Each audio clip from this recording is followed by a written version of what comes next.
Good morning students. हम पढ़ रहे थे विशेषण और विशेषण में हमारे दो विशेषण कंप्लीट हो चुके थे, गुणवाचक विशेषण और संख्यावाचक विशेषण।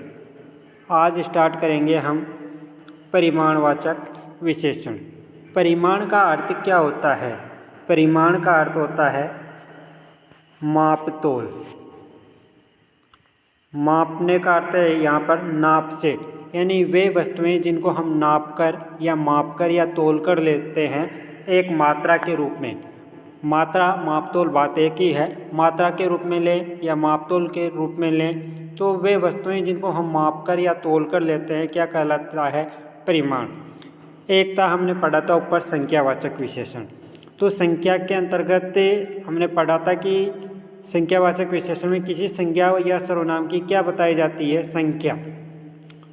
तो संख्यावाचक विशेषण में किसी सर्वनाम व संज्ञा की संख्या बताई जाती है, जबकि परिमाण में संख्या आ सकती है, लेकिन वो किस रूप में आएगी? मापतोल में। अगर मापतोल कर हम कोई वस्तु लेते हैं या जिन वस्तुओं को हम तोल के माध्यम से या नाप कर लेते हैं, जैसे हम पेट्रोल पंप से डीजल लें तो उसको माप कर लेंगे, दूध लें तो उसे भी हम क्या करते हैं? माप कर या नाप कर लेते हैं। दुकान से कोई चावल वगैरह लेते हैं तो उसको भी हम क्या करते हैं? नाप कर लेते हैं। तो जिस प्रकार संख्यावाचक विशेषण के दो भेद थे, निश्चित संख्यावाचक विशेषण और अनिश्चित संख्यावाचक विशेषण, ठीक उसी प्रकार परिमाणवाचक विशेषण के भी कितने भेद हैं? दो भेद हैं। भेद कह दें या प्रकार कह दें तो परिमाणवाचक विशेषण के भी कितने भेद हैं? दो।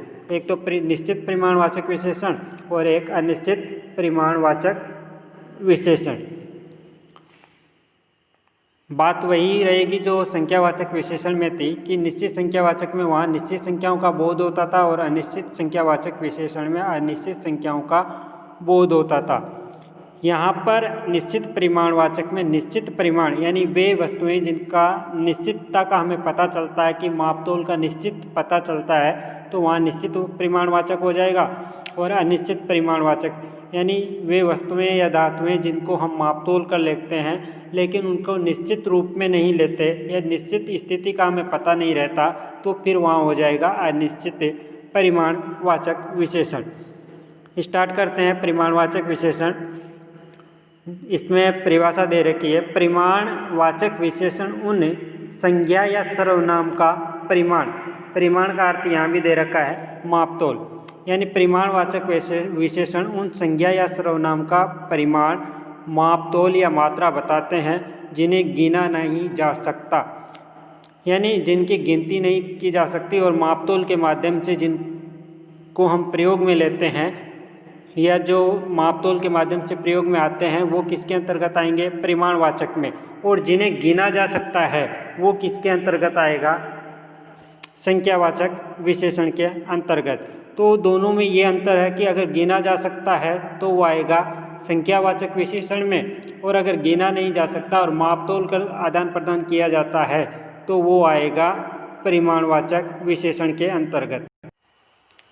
अतः हम परिमाणवाचक विशेषण की एक परिभाषा और दे सकते हैं कि जो शब्द संज्ञा व सर्वनाम शब्दों के नाप या तोल का ज्ञान कराते हैं उन्हें हम क्या कहते हैं? परिमाणवाचक विशेषण। परिमाणवाचक विशेषण की परिभाषा, जो शब्द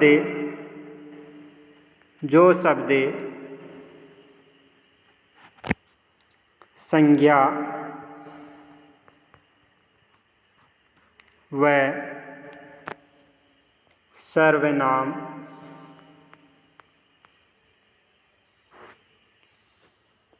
जो शब्द संज्ञा व सर्वनाम शब्दों के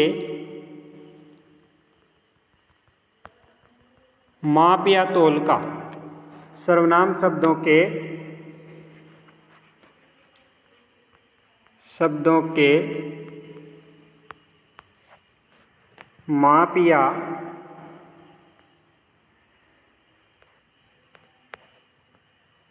मापतोल का ज्ञान कराते हैं, बोध कराते हैं या ज्ञान कराते हैं, वो क्या कहलाएंगे? परिमाणवाचक विशेषण। तो परिभाषा आप ये वाली लिख लेना कि जो शब्द संज्ञा व सर्वनाम शब्दों के नाप या तोल का ज्ञान कराते हैं उन्हें परिमाणवाचक विशेषण कहते हैं। और परिमाण का अर्थ क्या हो जाता है? माप तोल। माप तोल भी कह सकते हैं या फिर उसे मात्रा के रूप में भी कह सकते हैं। परिमाण का सीधा सा अर्थ होता है माप तोल। अब आपके एग्जाम्पल देखते हैं इसमें से। जैसे एग्जाम्पल नंबर 1 दे रखा है इसने, 1 लीटर दूध दे दीजिए। 1 लीटर, यहाँ जो दूध है वो किस मात्रा में आता है? लीटर में आता है, या तो 1 kg या 1 लीटर। तो इसको हम गिनकर नहीं ले सकते, इसको केवल अगर हम दुकान से खरीदते हैं या कहीं से भी खरीदते हैं तो ये लीटर के रूप में आता है। और लीटर यानी नाप कर इसको लेते हैं या माप कर लेते हैं। तो ये किस में आएगा? परिमाणवाचक में। देखो 1 लीटर, एक संख्या इसमें भी आ रही है। हम संख्यावाचक विशेषण में क्या पढ़े थे कि संख्या का बोध हो। संख्या का बोध यहाँ भी हो रहा है, लेकिन वहाँ निश्चित संख्याओं का बोध होगा, यानी उन्हें गिना जा सकता है। 1 लीटर दूध को गिना नहीं जा सकता कि ये 1 लीटर दूध, ये 2 लीटर दूध, यानी ये मात्राओं के रूप में ही आएगा। यानी माप तोल कर केवल इतना सा ही अंतर है, जहाँ माप तोल आ जाए कि किसी वस्तु को माप या तोल कर लें तो वहाँ परिमाणवाचक होगा।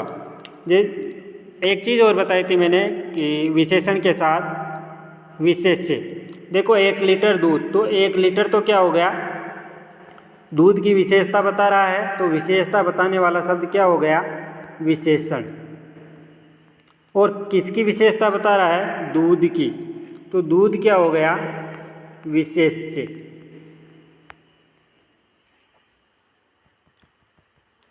सेकंड वाला एग्जाम्पल दे रखा है इसमें, गांव से टोकरी भर आम आए हैं।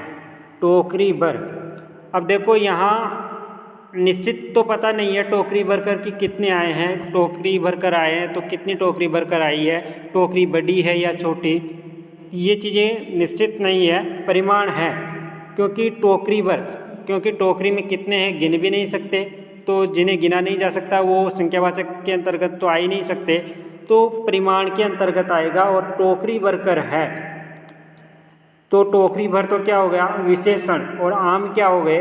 विशेष्य। जैसे आधा किलो चावल से कितनी इडलियां बनेगी? आधा किलो चावल से, तो आधा केजी या जो आधा किलो है वो क्या हो गया? विशेषण। और चावल क्या हो गया? विशेष्य। तो आधा किलो तो क्या है? विशेषण हो जाएगा, और चावल क्या हो जाएगा? विशेष्य। टोकरी भरकर निश्चितता का बोध नहीं करा रहा, तो अनिश्चय परिमाणवाचक हो जाएगा। आपसे कुछ सहायता मांगने आया हूँ, कुछ तो वैसे ही बोध करा रहा है कि निश्चित नहीं है, तो क्या हो जाएगा? अनिश्चित परिमाणवाचक। और जैसा कि आपको पता है कि परिमाणवाचक के कितने भेद होते हैं? 2। एक तो निश्चित परिमाणवाचक होता है और एक अनिश्चित परिमाणवाचक विशेषण होता है। अब आपके इसमें दे भी रखा है कि संख्यावाचक तथा परिमाणवाचक जो विशेषण हैं उनमें अंतर क्या है। देखो संख्यावाचक विशेषण के अंतर्गत क्या आता है? संख्यावाचक विशेषण जिनकी संख्या गिनी जा सकती है, यानी अगर गणना की जा सकती है तो वो किसके अंतर्गत आएगा? संख्यावाचक विशेषण में। जैसे पुस्तक शब्द है, पुस्तकों को हम गिन सकते हैं कि 1 पुस्तक, 2 पुस्तक, 3 पुस्तक, 4 पुस्तक। मनुष्य हैं तो मनुष्य को गिना जा सकता है कि 1, 2, 3, 5। अगर नहीं गिना सकता, बहुत सारी भीड़ है, तो बहुत सारी है यानी संख्या तो है लेकिन बहुत सारे हैं, तो वो अनिश्चित संख्यावाचक में चला जाएगा। गाड़ी है, फ़ोन है, नगर हैं, तो इनकी क्या की जा सकती है? गिनती की जा सकती है। तो अतः ये किसके अंतर्गत आ जाएंगे? संख्यावाचक विशेषण में। और परिमाणवाचक विशेषण क्या होता है? जिन्हें केवल मापा या तोला जा सकता है। जिन्हें केवल मापा या तोला जा सकता है, अर्थात ये भी कह सकते हैं कि जिनकी गिनती नहीं की जा सकती, जिनको केवल हम माप तोल के माध्यम से ही प्रयोग में लेते हैं, या जिन वस्तुओं को केवल मापा या तोला जा सकता है वो क्या कहलाती है?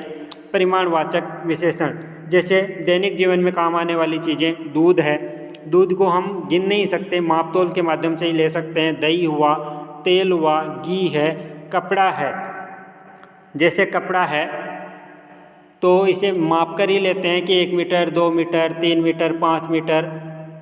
तो जो वस्तुएं माप कर या तोल कर हम खरीदते हैं या बेचते हैं वो किसके अंतर्गत आएगी? परिमाणवाचक विशेषण में। और जिनको गिना जा सकता है या जिनकी गिनती की जा सकती है वो किस में आएगा? संख्यावाचक विशेषण के